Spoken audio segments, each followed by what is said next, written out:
If you want to become successful in life you have to believe in God. सबसे पहली मेरी पृष्ठभूमि है और ये मानता हूं कि आपको भगवान में अटूट विश्वास होना चाहिए, क्योंकि जहां से ये निकालेंगे वहां से कोई नहीं निकालेगा। जहां से ये निकालेंगे वहां से तुमको कोई नहीं निकालेगा, और जहां सब छोड़ देंगे ये नहीं छोड़ेगा। तो you must believe in God. तो एक लड़का खड़ा, वो 200 लोगों का वर्कशॉप था, उसने बोला तुमने कभी अनुभव किया है कि होता है? जब तक अनुभव नहीं किया तो मानते क्यों? उसने मुझसे काउंटर किया कि तुम मानते हो है। मैंने कहा यकीनन है। बोला तुमने कभी अनुभव भी किया है इस चीज का? तो मैंने बोला मैंने तो कोई अनुभव नहीं किया। तो बोला फिर कैसे विश्वास के साथ कह सकते हो कि ईश्वर?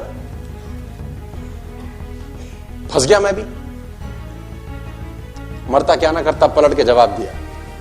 मैंने पूछा जहर खाने से क्या होता है? बोला मृत्यु। तो मैंने कहा तुमको कैसे पता? कभी अनुभव किया है तुमने?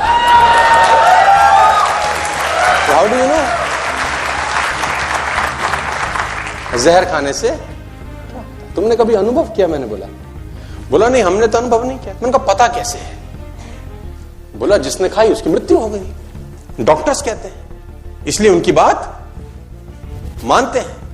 मैंने कहा जो मर गया उस पर विश्वास कर सकते हो, जो डॉक्टर है उस पर विश्वास कर सकते हो, तो वेद पुराण ग्रंथ अपने अंदर न जाने कितने इंसिडेंट्स बता रहे हैं, उन पे भरोसा क्यों नहीं किया जा सकता कि कोई तो है जिन्होंने अनुभव किया है। हमने आपने नहीं किया, लेकिन कोई तो है जिसने ऑलरेडी अनुभव किया है। क्या ये संभव है? तो 200 लोगों का प्रोग्राम था, उसमें से 190-195 लोगों तो मेरी बातों से सहमत थे, और 5 कुंभकर्ण टाइप बैठे थे वहां। मेरे हर प्रोग्राम में पाए जाते हैं। ईश्वर का ये भी वरदान है मुझे कि जहां जहां जाएगा तेरे पीछे लगेंगे ये। तो 3-4 बोले सारी बात है तो ठीक है, लेकिन सर कुछ प्रैक्टिकल बताओ ना यार। ये तो ठीक है, हमें तो गीता ज्ञान के लिए अच्छा लग रहा है। तो मैंने कहा प्रैक्टिकल के लिए तो तुमको इस ऑडिटोरियम से बाहर निकलना पड़ेगा। जब वो कॉन्फ्रेंस रूम था, जो बैंकेट रूम था, तो 200 लोगों को लेके मैं बाहर निकला। ये गोवा की बात है, होटल लीला, एक फार्मास्यूटिकल कंपनी के लिए मैं गया हुआ था। तो वो 200 लोगों को लेके मैं बाहर आया। थोड़ी सी मैंने कहा मेहनत लगेगी, अभी प्रूफ करते हैं, यही तुरंत हाथ कंगन को आरसी क्या पढ़े लिखे को। तो मैंने कहा दर्शन करा दूं अगर आज तो मान जाओगे? उसने बोलेगा हुजूर कमाल हो जाएगा। तो मैंने कहा आओ बाहर। तो 200 के 200 लोगों ने मेहनत करी, लीला से बाहर निकले। स्विमिंग पूल था वहां पे, बहुत शानदार सा, पेड़ लगे हुए थे, सामने समुद्र था। तो जब बाहर निकले तो मैंने कहा कितने लोगों को विश्वास नहीं है कि होते हैं? तो 4 अलग हो गए, 196 अलग हो गए।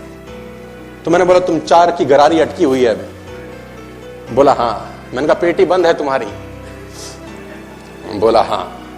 मैंने कहा कोई तकलीफ नहीं है, अब मुझे बताओ तुम लोग कहाँ रहते हो? तो उसमें से एक आदमी बोला हम मुंबई से आए हैं सर, है ना, वी बिलोंग्स टू मुंबई। कहाँ रहते हो? बोला अंधेरी में रहते हैं। कहाँ रहते हो? फ्लैट है, अपार्टमेंट है, कैसे हैं? तो बोला फ्लैट में रहते हैं। तो मैंने कहा कौन से फ्लोर पे रहते हो? तो बोला 5वें माले पे, 5th फ्लोर पे हम लोग रहते हैं। मैंने कहा वेरी गुड। तो मैंने कहा 5वें माले पे रहते हो, श्योर हो? बोला सर 100% श्योर है। तो मैंने कहा नहाते कैसे हो? बोले बड़े अजीब सा सवाल पूछ रहे, नहाते कैसे? बाथरूम में जाते हैं, शावर चलाते हैं, नहाते हैं? तो मैंने कहा पानी शावर में से आता है? बोला आता तो शावर में से है, पीछे टैंकी का होता है। तो मैंने कहा टैंकी का होता है? बोला नहीं टैंकी का नहीं होता, वो नीचे टैंक में से आता है। पहले म्यूनिसिपैलिटी का पानी टैंक में जमा होता है, फिर 5वें फ्लोर पे, 6ठे फ्लोर पे एक टैंक रखा हुआ है सिंटेक्स का, हमारा कम से कम 1000 लीटर का, वहां इकट्ठा होता है, फिर वहां से पाइप के थ्रू आता है और हम। तो मैंने बोला नीचे टैंक से ऊपर के टैंक में जाता कैसे है? बाल्टी लेके जाते हो? बोला बाल्टी लेके काहे को जाएंगे, मोटर लगाई है, मोटर चलाते हैं तो पानी ऊपर जाता है। तो मैंने कहा मोटर क्यों लगानी पड़ती है? बोला ऐसे जाएगा कैसे, ग्रेविटी जाने नहीं देगी, इतना तो प्रेशर थोड़ी ना होता है कि 50 फुट पे ऊपर चला जाए। मैंने कहा बस यही तुमको सुनना था मुझको। बोला मतलब क्या है? मैंने बोला ये नारियल का पेड़ है, 50 फुट पे नारियल लगा है, मोटर ढूंढो कि पानी नीचे से ऊपर जाता कैसे।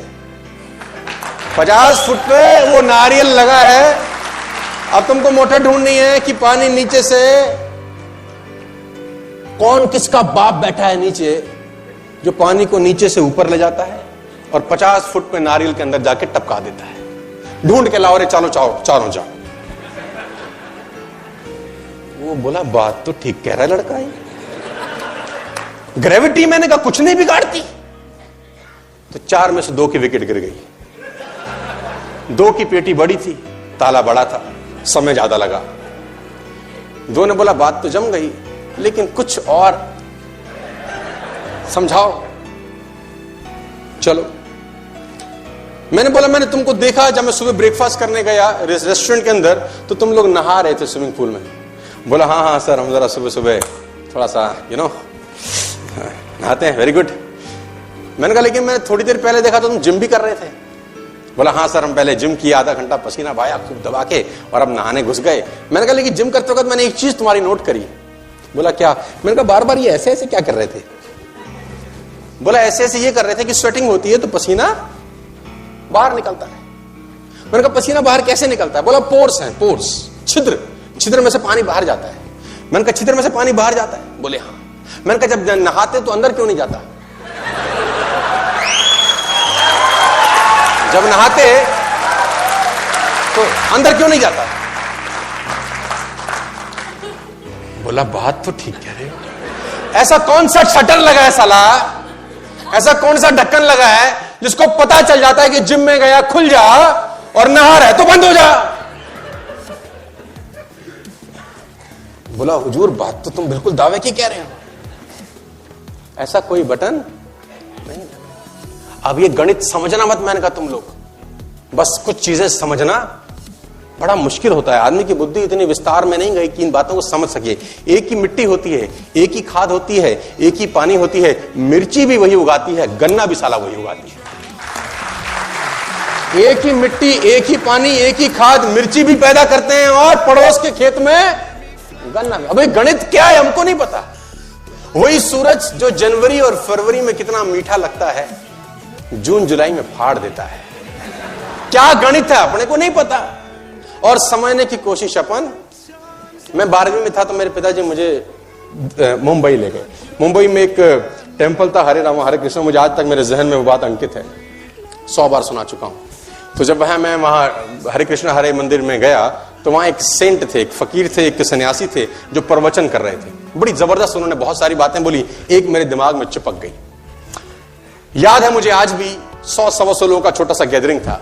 125 लोगों में उन्होंने एक सवाल पूछा कि भारत का प्रधानमंत्री कौन है। उस वक्त कोई था, मुझे नाम नहीं याद उसका। कौन चलाता है देश को? तो बोला ये आदमी चलाता है, ये हमारे देश का प्रधानमंत्री। तो बोला ऑस्ट्रेलिया को कौन चलाता है? तो फला आदमी चलाता है। लंदन अमेरिका को कौन चलाता है? बोले फला आदमी चलाता है। फ्रांस को कौन चलाता है? ये।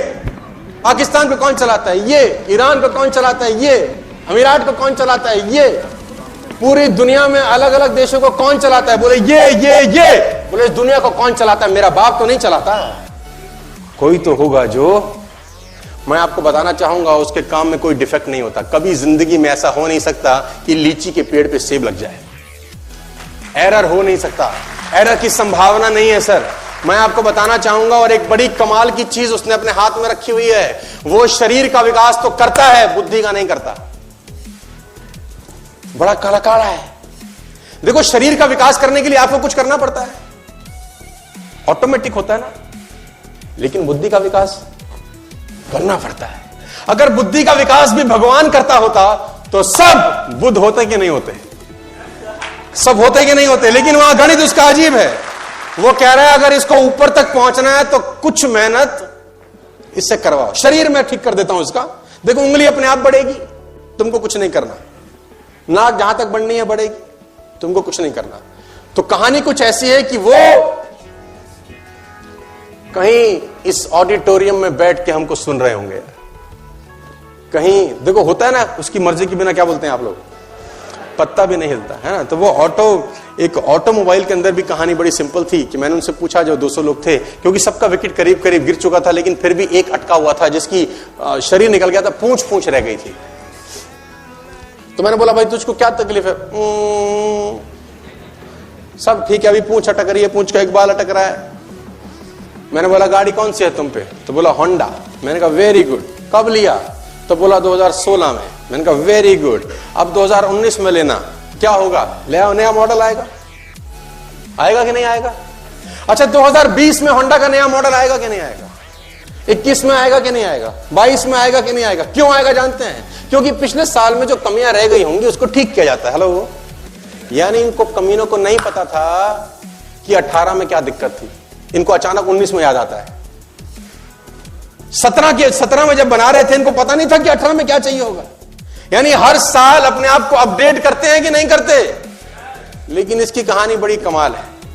5000 साल पहले इन्होंने बनाया था। ये सेम टू सेम चल रहा है, कोई अपडेशन की जरूरत नहीं है। जहां आंख लगी है वहीं आंख, जहां नाक लगा रखी है वहां। अब उसको तो ऐसा नहीं लगा 5 साल के बाद, नाक पीछे भी लगानी चाहिए। क्या करें, है ना, 2 आंखें पीछे भी, भाई कोई पीछे से मारे तो। जो बना दिया मॉडल हमेशा के लिए। ये कहानी बड़ी अजीब है, बड़ी सिंपल है। मैं कहीं पढ़ रहा था एक किताब के अंदर, एक बहुत पुरानी किताब में लिखा कि भगवान होने का सबसे बड़ा सबूत क्या है। किसी ने बोला भगवान होने का सबसे बड़ा सबूत यह कि आप अखबार दोबारा नहीं पढ़ सकते कल का। आप कल का अखबार दोबारा नहीं पढ़ सकते, लेकिन भगवान की कथा जब भी सुनो साला नहीं लगती है। जब भी सुनो नहीं लगती है। कहानी वही है, कितनी बार भी सुने।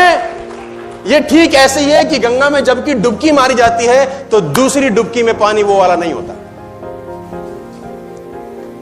जब भी गंगा में डुबकी मारी जाती है तो दूसरी डुबकी में पानी वो नहीं होता जो पहली डुबकी में था। तो पानी वहां से हर डुबकी में पानी। लेकिन अखबार कल का पढ़ना बड़ा, है ना,